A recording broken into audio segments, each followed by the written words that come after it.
నమస్తే, welcome to సత్యగ్రహి. నేను Shivani. Title చూసి కంగారు పడకండి బాస్. ముఖ్యమంత్రి రేవంత్ రెడ్డిపై ఛార్జ్ షీట్ అంటే సిబిఐనో ఈడీనో లేదంటే మన పోలీస్ శాఖ వేసింది కాదు. తెలంగాణ సగటు సామాన్య ప్రజానికం వేసిన ప్రజా ఛార్జ్ షీట్. అవును, మీరు వింటున్నది అక్షరాల నిజం. చేతులెత్తే షేర్ ఖాన్ వస్తున్నాడంటూ ఎన్నికల ముందు ఉదరకొట్టిన కాంగ్రెస్ మార్కు పాలనకు ఇప్పుడు 2.5 ఏళ్లు నిండాయి. మరి ఆనాడు వేదికలెక్కి ఇచ్చిన హామీలు ఎంత గొప్పగా అమలు అయ్యాయో ఈ రోజు మన పొలిటికల్ ఛార్జ్ షీట్ వీడియోలో క్లియర్ కట్ గా పోస్ట్ మార్టం చేసి మరీ తేల్చేద్దాం. తెలంగాణ రాజకీయాల్లో ఇప్పుడు ఒకటే ముచ్చట నడుస్తోంది. ఎన్నికల ముందు ఇచ్చిన హామీలు, ప్రజల్లో నింపిన ఆశలు, వేదికలపై చేసిన సింహ గర్జనలు ఇవన్నీ ఇప్పుడు అట్టకెక్కి పెద్ద ప్రశ్నార్థకంగా మారాయా? రేవంత్ సర్కార్ నిజంగా గ్యారంటీలు అమలు చేస్తోందా, లేక ఇవన్నీ కేవలం ఓట్ల కోసం వేసిన పొలిటికల్ బిస్కెట్లా? కేసీఆర్ పాలనలో అంతో ఎంతో కనిపించిన ఆర్థిక స్థిరత్వం ఇప్పుడు ఎందుకు ఐసీఏలోకి వెళ్ళిపోయింది? అసలు తెలంగాణ ఖజానా పరిస్థితి ఏంటి?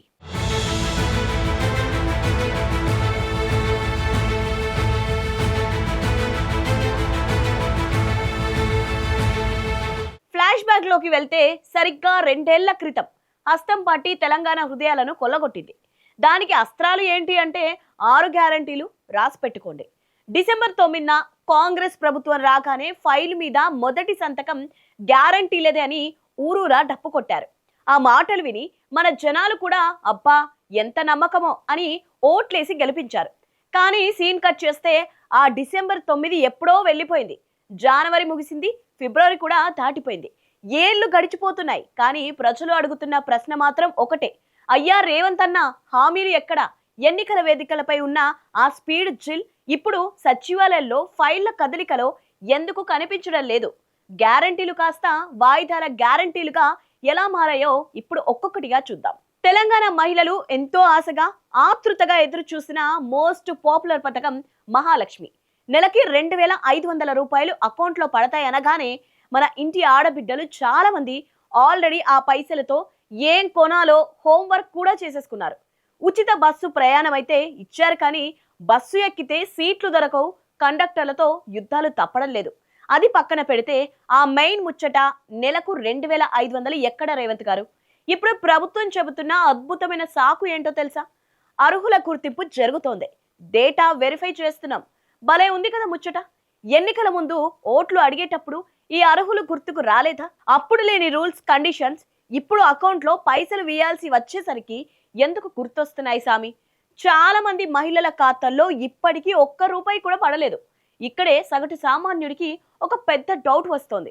అసలు ప్రభుత్వానికి ఈ పథకం అమలు చేసే ఆర్థిక స్తోమత ఉందా, లేక కేవలం గద్దెనెక్కడానికి వేసిన గాలివాటం ప్లానా?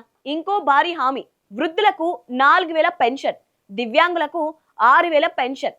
పాపం ఆసరా పెన్షన్ నమ్ముకున్న అవ్వాతాతలు, వికలాంగులు కాంగ్రెస్ వస్తే మన కష్టాలు తీరతాయి, 4,000తో దర్జాగా బతకొచ్చు అని మురిసిపోయారు. కానీ ఇప్పుడు లోపల జరుగుతున్న కథ వింటే షాక్ అవుతారు. ఖజానా ఖాళీ అయిపోవడంతో ఒకేసారి 4,000 ఇవ్వడం ఇంపాసిబుల్ అని రేవంత్ సర్కార్కి అర్థమైందట. అందుకే ఇప్పుడు మన మేధావులు ఒక కొత్త స్కెచ్ వేశారు. ఒకేసారి 4,000 ఇవ్వకుండా విడతల వారీగా కేవలం 500 మాత్రమే పెంచాలని చూస్తున్నారట. అంటే ఇప్పుడు ఇస్తున్న దానికి ఒక 500 యాడ్ చేస్తారన్నమాట. ఇక్కడ సామాన్యుడి ప్రశ్న ఏంటంటే, అయ్యా పాలకులు, ఆ 4,000 అనే మాట ఎప్పటికి నిజమవుతోంది? వచ్చే ఏడాదా, ఆ పై ఏడాదా, లేక 5 ఏళ్ల టర్మ్ అయిపోయే లోపా? హామీలు ఇచ్చేటప్పుడు కనీసం క్యాలిక్యులేటర్ పట్టుకొని లెక్కలు వేయలేదా, లేక అసలు లెక్కలే రాలేదా అని ప్రజలు సోషల్ మీడియాలో కడిగి పారేస్తున్నారు. కథ ఇక్కడితో అయిపోలేదు. రైతులకు ఎకరానికి 15,000 ఇస్తామన్న రైతు భరోసా పరిస్థితి కూడా అంతే. పాత రైతు బంధు డబ్బులే సరిగ్గా రాక రైతులు అల్లాడిపోతుంటే కొత్తగా ఇచ్చే 15,000 ఎప్పుడు వస్తాయో దేవుడికే ఎరుక. నిరుద్యోగ భృతి మాట అయితే అసలు ఎత్తడమే మానేశారు. నిజానికి తెలంగాణ అప్పుల ఊబిలో కూరుకుపోతుంది. కొత్త అప్పులు తెస్తే కానీ పాత జీతాలు రాని పరిస్థితి. కేసీఆర్ హయాంలో అప్పులు ఎక్కువయ్యాయని విమర్శించిన కాంగ్రెస్ ఇప్పుడు అంతకంటే స్పీడ్గా అప్పులు చేస్తూ రికార్డులు సృష్టిస్తోంది. కానీ విచిత్రం ఏంటంటే, అప్పులు పెరుగుతున్నాయి కానీ ప్రజలకు ఇచ్చిన గ్యారంటీలు మాత్రం పెరగడం లేదు, అమలు కావడం లేదు. ఇదేనా మీ మార్పు? ఇదేనా ఇందిరమ్మ రాజ్యం అంటూ పబ్లిక్ ఇప్పుడు క్వశ్చన్స్ వేస్తున్నారు.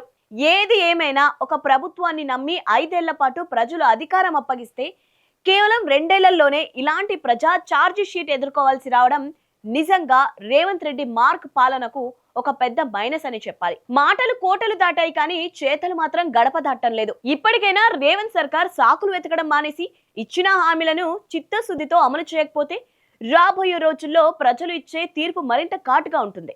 మరి కాంగ్రెస్ ప్రభుత్వం ఇచ్చిన 6 గ్యారంటీల అమలుపై మీ అభిప్రాయం ఏంటి?